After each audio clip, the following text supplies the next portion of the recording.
Je m'appelle Thierry Roudil. J'ai 60 ans, je suis directeur du café-théâtre L'Appart Café. Il y a 25 ans, j'ai ouvert cet établissement. Je suis arrivé avec un lourd secret.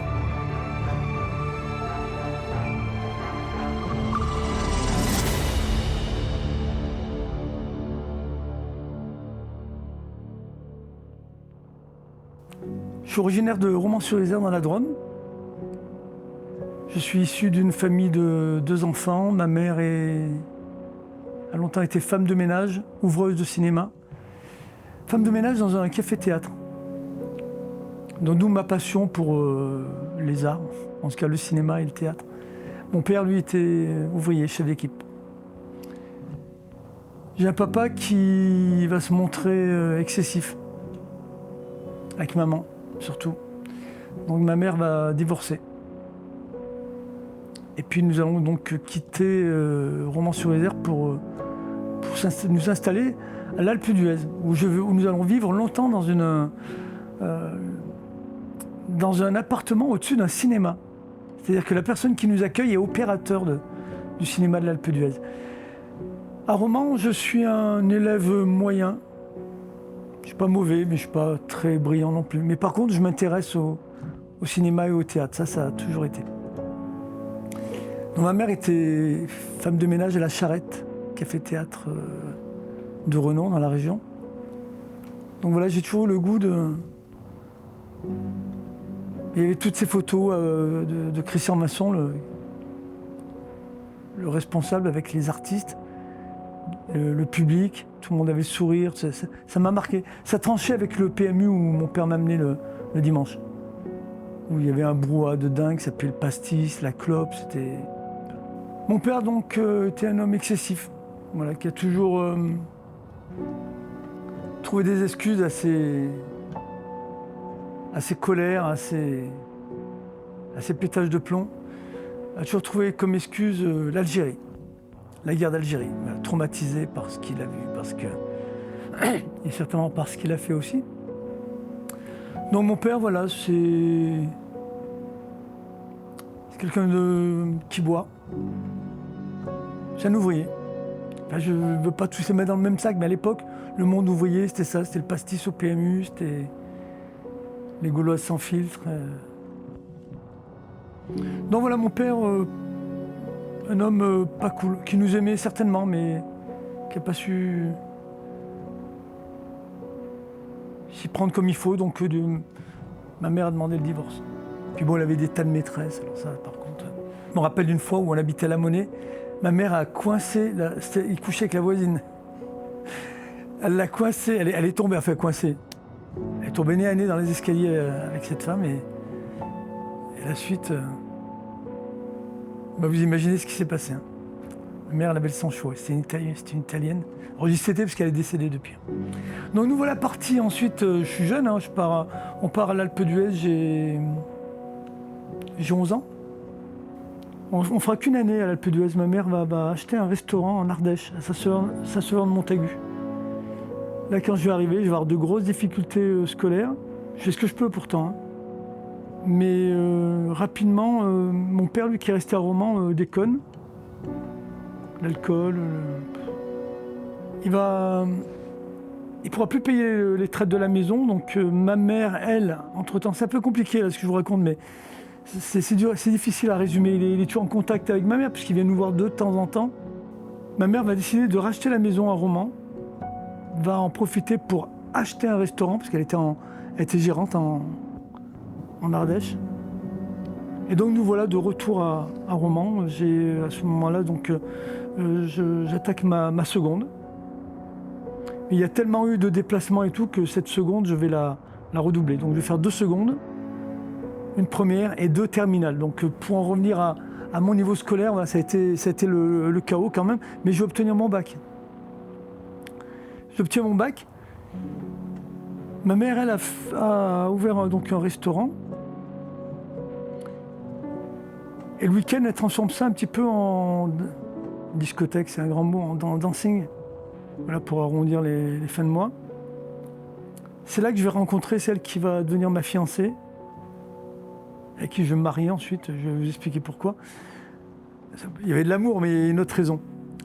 Donc celle qui va devenir ma fiancée travaille dans la police. Elle vient d'obtenir son bac, elle passe un concours dans la police, elle va être secrétaire. D'ailleurs, elle va être mutée à Lyon, à l'hôtel de police. Son père est policier, son frère est policier. Et moi, quant à mon avenir, je me destinais à faire un BTS biologie à Grenoble. Mais bon, je me rends bien compte que si je fais ça, je ne la verrai pas souvent et j'ai envie de la voir tout le temps. Et germe l'idée de rentrer dans la police. Pourquoi pas? Rejoindre la même administration qu'elle. L'image du couple dans la même administration c'était pas un truc dérangeant, quoi. C'était un bon départ dans la vie. Donc je passe le concours de gardien de la paix pendant que je fais mon service militaire, parce que pour entrer dans la police, il faut avoir fait l'armée. Donc dans l'ordre, on a le bac, tout de suite, boum, l'armée. Je passe mon concours pendant le régiment, je l'obtiens, et en sortant du service militaire, l'école des gardiens de la paix de Lyon. Le hic, c'est que ma promotion est destinée entièrement à Paris. Et Paris, tu sais quand tu y vas, mais tu sais pas quand est-ce que tu reviens. Sauf si tu es marié, parce que quand tu es marié à un fonctionnaire, il y a une loi qui s'appelle la loi Roustan qui peut rapprocher les époux. Donc on va se marier essentiellement pour cette raison. On s'aime, mais on se marie, on aurait attendu sinon, hein. On se marie pour que je puisse revenir plus vite à Paris. Sauf qu'une parenthèse de 2 ans dans la capitale va faire de moi un autre homme. Quand je reviens, mon couple vole en éclats. On divorce. Donc je quitte la maison, je trouve un appartement sur l'arrondissement où j'ai été affecté, le premier arrondissement. Je suis lotier, c'est bien, c'est cool. Je suis toujours à pied, je connais tout le monde. Plus de la prévention que de la répression. Mais néanmoins, on est toujours pris pour cible par des mecs qui voient rouge et qui voient du bleu, c'est les anarchistes. Ils pullulent sur les pentes. Bon, j'ai la chance, dans ma rue, ils n'y sont pas. Et je vais me détourner de l'uniforme. Je vais passer donc le concours interne d'inspecteur de police. Je le passe au printemps 1992, ça se passe bien. J'ai réussi l'écrit, je passe l'oral, tranquille. Je suis en attente des résultats. Je continue de bosser, bien sûr. Et un jour, je rentre chez moi et sur la façade de l'immeuble, il y a marqué « Roudil le flic, pas de flic dans le quartier, pas de quartier pour les flics ». Et signé du A de l'anarchie. Alors, ils m'ont logé, il faut que je déménage, c'est clair. Parce que la vie va devenir impossible. Je ne suis pas inquiet, je ne me dis pas... je cherche vite un logement, il s'agit de partir. Mais je ne suis pas inquiet, je ne me dis pas qu'il va m'arriver quelque chose. Donc je cherche à déménager. Et 2 jours après avoir appris que j'avais réussi le concours d'inspecteur, 2 jours après, je tombe dans un guet-apens. Il me provoque, il me tombe dessus. Je suis entouré par 40 mecs. Et ils ne vont pas me frapper, c'est un qui va me frapper, mais un géant. Il va me défoncer la gueule, je vais chercher refuge dans un restaurant. Il me rattrape, là il va me canarder avec tous les verres qu'il a sous la main. Et je vais être ouvert de partout. Je suis ouvert au visage, aux bras, aux mains, à la tête. J'ai un gros morceau de verre qui me transperce le bras de part en part. Il y avait des clients dans le resto à ce moment-là, ça a hurlé dans tous les sens. Les autres squatteurs ont fait voler en éclats les vitres du resto. C'était une scène de guerre, quoi, vraiment, moi qui étais en sang. Et heureusement, le patron, qui m'avait empêché de rentrer dans le resto, hein, parce que tout le monde a vu ce qui se passait dans la rue, le patron qui s'était mis devant pour m'empêcher de rentrer, donc là je suis rattrapé par mon adversaire, un mec qui faisait... Je suis 1m70, il devait faire 1m90, 100 kilos, un balèze. Il m'a attrapé comme un fétu de paille, il m'a jeté dans le resto, donc il me balance, il me canarde avec tous ses verres. Et ben le restaurateur a eu quand même le courage de prendre un couteau, de se mettre devant à un moment donné, mais bon, j'étais déjà ruiné moi. Et la police arrive et là les squatteurs se barrent dans tous les sens.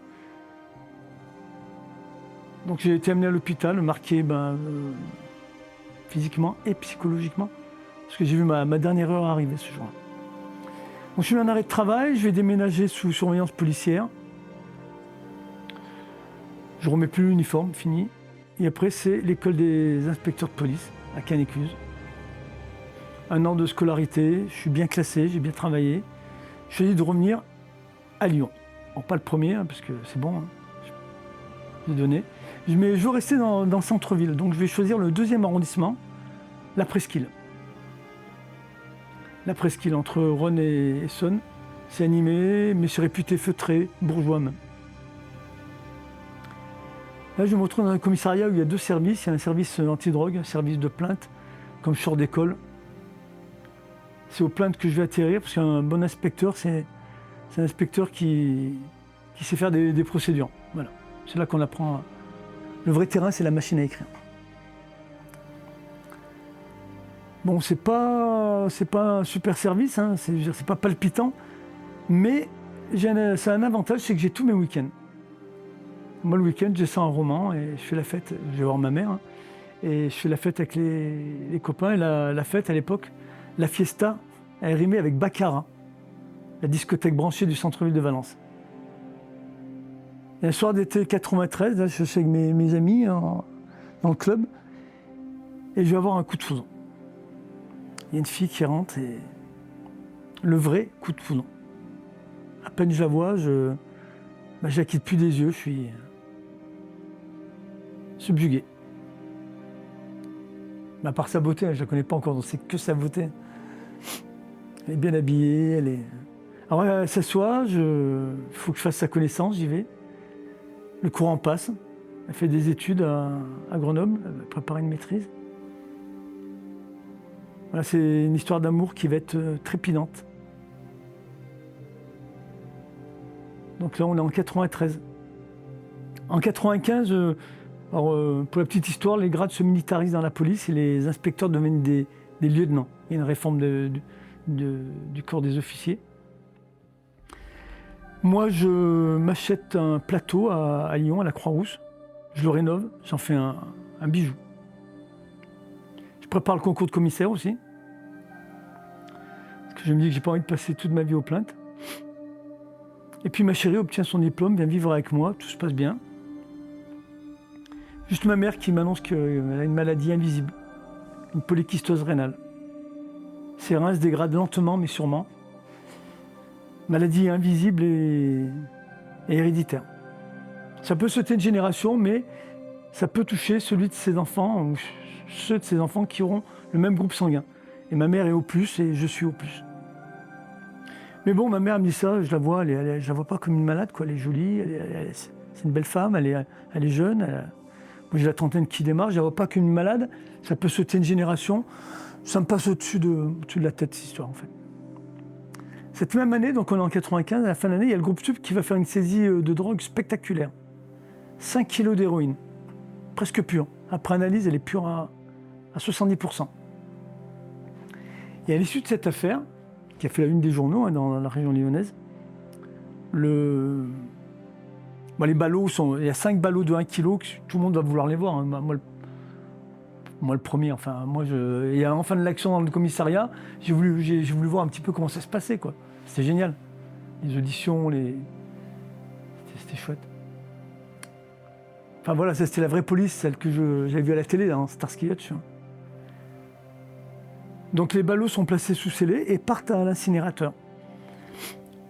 Le commissaire, chef du petit groupe, c'est un groupe de 3 hommes, obtient une mutation, un galon aussi, voilà. Et le groupe est orphelin de son chef. Il va falloir que leur nouveau chef vienne du service des plaintes. Moi je postule, ça y est, je suis titulaire, donc j'ai le droit. Et je suis retenu. À 32 ans, je deviens chef du groupe Stup de Lyon 2e. Donc j'emménage dans mes nouveaux locaux qui sont au sein du commissariat, mais c'est ailleurs, hein, je change de bureau. Donc on a 2 bureaux, il y a le mien, où je suis seul, parce que je suis chef, quand même. Hein. Et puis il y a un autre plus grand où il y a mes 3 collègues et il y a toutes les armoires avec le matériel. Donc je vais devoir me familiariser avec ces armoires. Je vais en ouvrir une première, elle contient le petit matériel. Le petit matériel, c'est les gilets pare-balles, les talkie-walkie. Il y a une autre armoire qui contient tout le matériel à sceller et les registres pour les consigner. Puis il y a une chandelle aussi. Il y a une chandelle, c'est une espèce de classeur avec des battants qui se rabattent comme ça. Je regarde à l'intérieur, dans chaque volet, et c'est les imprimés. Alors, imprimé de garde à vue, fin de garde à vue, prolongation de garde à vue. Et au milieu, j'ouvre, et là, qu'est-ce que je trouve? Un ballot d'héroïne, 1 kilo. Ouvert. Il est ouvert, à peine entamé, il est ouvert. Alors je dis à mes collègues, mais les gars, qu'est-ce que ça fout là? C'est bien ce que je crois. En effet, ils n'ont pas saisi 5 kilos, mais 6 kilos d'héroïne. Et ils en ont gardé un, donc il n'apparaît nulle part. Hein. Ils l'ont gardé pour rémunérer les indiques. Bon, ok, d'accord, je viens d'arriver, je ne vais pas révolutionner le service, hein, si ça se passe comme ça. Mais je suis étonné quand même, parce que voilà, ça, j'aurais imaginé plutôt au 36 quai des Orfèvres à Paris, ou au SRPJ de Michel Néret, le service vedette à Lyon. Pas dans un petit service comme ça, quoi. Mais enfin, bon, je leur dis, les gars, vous me montrerez comment ça marche si un jour vous rémunérez les indiques. Bon, sinon, le gros du boulot, enfin, le 100% du boulot, hein, c'est le cannabis. C'est la drogue qui inonde l'agglomération. Il y a des procédures simplifiées pour les simples consommateurs. On nous en ramène tellement, on ne peut pas tous y mettre en garde à vue. Hein. Il n'y a que 3 gardes à vue dans le service. Bon, même si on peut mettre plusieurs mecs dans une garde à vue, on nous ramène des dizaines tous les jours. Puis il y a d'autres affaires à traiter, quoi. Je veux dire. Donc voilà, pour les consommateurs, des affaires, des procédures simplifiées. Et par contre, quand les mecs avaient une dizaine de barrettes sur eux, de l'argent, voilà, on les mettait, on leur faisait la totale. Garde à vue, perquisition. On l'a démantelé ainsi des petits trafics de cannabis autour des collèges, des lycées. Mais bon, c'est tranquille, c'est plus palpitant que les plaintes, et puis ça n'a aucun impact sur ma vie privée. À la maison, l'amour toujours, et le mot mariage est même lancé. Et puis à la fin de cette année 96, donc ça fait presque 1 an que je suis chef des stupes, il y a une femme qui se présente à l'accueil. Elle veut nous parler. Alors je vais la recevoir. Et cette femme est venue pour régler des comptes. En fait, elle se présente, c'est une prostituée de luxe. Elle est habillée tout en cuir et tout, classe. Et elle est venue pour régler des comptes parce que elle a été écartée des soirées depuis qu'elle a plongé dans l'alcool. Et quand elle est ivre, elle cherche querelle auprès de tout le monde. Elle sait plus se tenir, elle parle fort. Alors elle a plongé dans l'alcool après avoir perdu son mec, qui était accessoirement son Mac. Donc elle me sert sur un plateau un trafic de cocaïne sur la presqu'île. Nom du dealer, nom des usagers revendeurs, les endroits où ça se passe. Donc j'ai ma première grosse enquête qui se met en place. Alors il y a 3 types d'enquêtes dans la police. Hein. Il y a les enquêtes préliminaires, c'est celle de base, on n'a pas de pouvoir. On peut prendre son temps. Une enquête préliminaire peut durer 1 an. On peut faire un acte en janvier, un autre en février, un par semaine. Enfin bon, voilà, il n'y a pas d'urgence. Mais on n'a pas de pouvoir. Ensuite, il y a le flagrant délit. Là, on a des pouvoirs. On peut mettre en garde à vue, on peut faire des perquisitions, mais par contre, il faut obéir au délai de garde à vue, 24 heures, plus 24 en prolongation de garde à vue, plus 48 heures encore pour les cas de stup ou de terrorisme. Et puis il y a la commission rogatoire, c'est le 3e type d'enquête, c'est le Graal pour un flic. C'est lorsqu'un flagrant délit a été constaté, à la fin de la garde à vue, si le procureur de la République estime qu'il faut aller plus loin, il saisit un juge. Le juge ne peut pas être sur le terrain, donc il donne commission rogatoire à un officier pour poursuivre l'enquête en son nom. Mais en lui donnant commission rogatoire, il lui donne ses pouvoirs. Et les pouvoirs du juge, ce sont des super pouvoirs. C'est-à-dire, par exemple, dans une enquête de stup, on peut à tout moment convoquer quelqu'un et pour les besoins de l'enquête, le mettre en garde à vue 4 jours. Pas besoin d'un flagrant délit. Voilà. Et on peut surtout faire des écoutes téléphoniques. Voilà. Bon, dans le cas de cette femme qui vient, c'est une enquête préliminaire. Mais moi, je vais me lancer corps et âme. Parce que je me rends compte que je cherche dans les archives, il n'y a pas un cas de trafic de coke qui a été recensé à Lyon. Je me dis, mais je vais être le premier. Donc je me jette à fond dans l'enquête. Mais bon, ça s'ajoute au tout venant de cannabis. Voilà. Et ça va être des surveillances, des filatures, ça va être surtout la nuit, les week-ends. Au service, on est 4, mais il y a 2 pères de famille. Donc autant dire qu'on est 2. Voilà, donc ça va être long, ça va demander beaucoup de temps. On va pas y être tous les soirs, mais surtout les week-ends. Parce que la semaine, on a tellement de choses à traiter par rapport au cannabis. Donc les week-ends, je commence à les passer sur le terrain. Et je sors quasiment plus à la maison, il n'y a plus de sortie. Ma chérie commence à s'agacer. Moi, à côté de ça, j'ai réussi à avoir des numéros de téléphone. Alors ça, c'est un petit pouvoir qu'on peut utiliser, hein, même dans une enquête préliminaire. On a un numéro de téléphone, on peut demander à l'opérateur, avec l'autorisation du parquet, un listing. Appel reçu, émis. Donc voilà, mais c'est pas un pouvoir de dire à un type, voilà, hop, garde à vue, perquisition. Non, on a le droit de demander des choses en préliminaire. Donc je vais demander plein de listings. Parce que notre indique nous a donné des numéros de téléphone, on identifie les gars. Quand on a les listings, on va commencer à les comparer. C'est un gros casse-tête, il va falloir comprendre qui appelle qui après avoir reçu un appel de telle personne. Voilà. Et ça, je le fais même le week-end à la maison. Et ma chérie, ça en a marre, quoi. Ambiance d'enquête de police jusqu'à la maison, jusque dans le couple. Et moi, je lui dis, mais ça ne durera pas toute la vie. Je dis, mais si tu as besoin de sortir, sors avec tes collègues de travail. Et un jour, elle organise un apéritif dînatoire à la maison, et moi, je dois partir en surveillance. Et j'ai le temps de croiser ses collègues, et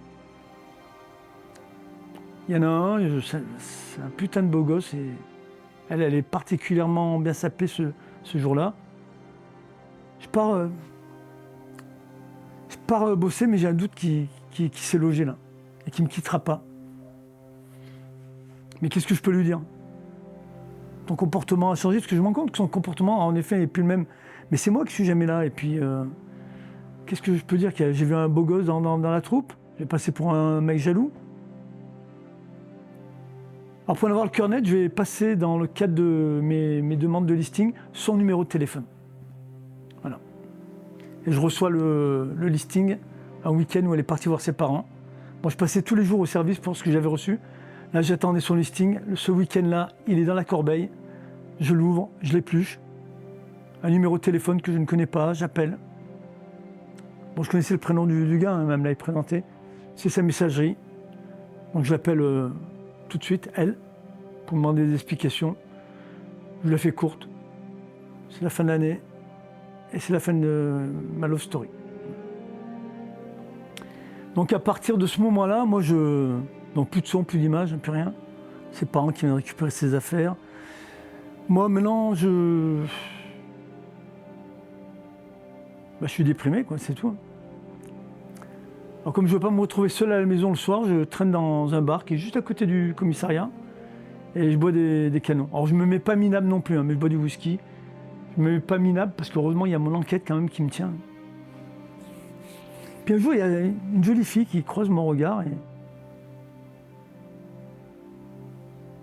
elle me sourit et puis je vois qu'elle me cherche du regard, je ressens un trouble. Puis je vais la revoir, cette fille, à nouveau, et à nouveau elle me cherche du regard, des sourires. Je vais lui offrir un verre, elle l'accepte. Enfin, je demande au barman de la servir, elle était avec des copines. Et je me promets que... Alors, cette fille vient de me remettre mon cœur en marche, hein, on est d'accord. Hein. Et je me promets qu'à la prochaine fois, je l'inviterai au resto. Mais avant d'inviter au resto, je dois arrêter mon suspect, parce qu'on est presque à 1 an d'enquête, et il faut passer à la vitesse supérieure. Alors si on a compris beaucoup de choses, parce que l'enquête a pris forme quand même, hein, au bout d'1 an, il nous manque le lien avec la drogue. Donc notre idée, on va tenter le coup, c'est de le faire contrôler en espérant, mais pas nous, hein, par un équipage d'îlotiers, contrôle de routine, en espérant qu'il ait un petit quelque chose sur lui. Et ben bingo, il va être trouvé avec, c'est pas beaucoup, hein, 1 gramme de cocaïne. Mais le lien, il est fait. Alors 1 gramme, on n'en fait pas un dealer d'envergure. Hein. Donc nous, notre idée, c'est pas de faire une perquisition chez lui pour 1 gramme. La drogue est sûrement pas chez lui. Si on fout la révolution et qu'elle n'y est pas, la drogue, le gars, il va se douter de quelque chose, il va dire... Donc notre idée, c'est de le relâcher, de demander une commission rogatoire et de le mettre sur écoute, pour ensuite avoir des preuves indéniables. Alors pour ça, on fait comme si c'était une procédure, la routine, quoi. Procédure, on le traite en procédure simplifiée, on s'assure d'avoir son numéro, le bon numéro. Le gars, pousse la fanfaronnade à nous donner rendez-vous le lendemain pour nous dire qui lui a vendu, nous donner des renseignements sur le mec qui lui a vendu la coque. Parce qu'il se passait pour un simple consommateur, un bon père de famille. Ok, ben on lui donne rendez-vous le lendemain au Country, le bar où j'allais régulièrement. Et on obtient notre commission rogatoire. Le lendemain, il vient, il nous dit qu'il n'y a que 20 minutes à nous accorder parce que sa maîtresse doit venir. Et sa maîtresse n'est autre que cette jeune femme qui devait relancer mes espoirs amoureux. Je suis comme un dingue. Quand elle arrive, c'est plus les mêmes regards, je vous le dis. Bon, l'autre, il nous raconte ses salades, on fait comme si on prenait ça comme argent comptant. Bon, moi, dans ma tête, tout vient de s'effondrer, tout ce que j'avais un petit peu remonté, bah, ça tombe. Alors, on a nos écoutes et on va les obtenir, les preuves. Et on va l'arrêter chez elle. Parce qu'on se rend compte au fil des écoutes qu'il passe la plupart de son temps chez sa maîtresse. Donc on interpelle beaucoup de monde. Pendant 4 jours, écoute, perquisition. À l'issue, le dealer est écroué parce qu'on a saisi 50 grammes de cocaïne, mais on a établi que c'était la quantité qui était revendue chaque semaine depuis 1 an. Donc certainement depuis beaucoup plus longtemps, parce que les gars disent pas la vérité à chaque fois. Et Madame le juge me demande de poursuivre l'enquête. Et moi, je suis crevé, j'en peux plus. Ce soir-là, je vais retourner au Country. J'étais pas retourné depuis que j'avais croisé cette fille. Quand j'ai compris qui elle était, en fait. Et ce soir-là, elle va venir dans le bar. Alors, je ne vous dirai pas la suite, parce que pas plus important que ça. Si, c'est important dans mon spectacle. Mais là, juste vous dire que moi, j'ai pété les plombs. J'ai pété les plombs, donc elle est venue dans le bar, elle est venue s'asseoir à côté de moi. Moi, le lendemain, je vais partir en cacahuète. J'en peux plus, c'est dans ma tête, c'est le tumulte. J'en peux plus entre ce qui s'est passé avec cette fille, ce que j'ai cru, ce que j'avais imaginé, qu'il allait relancer une histoire. Ma séparation qui m'est revenue en pleine poire. Donc je vais me servir Je suis le dernier à quitter le bureau, je vais aller ouvrir la chandelle et je vais prendre une pincée d'héroïne, mais vraiment une pincée.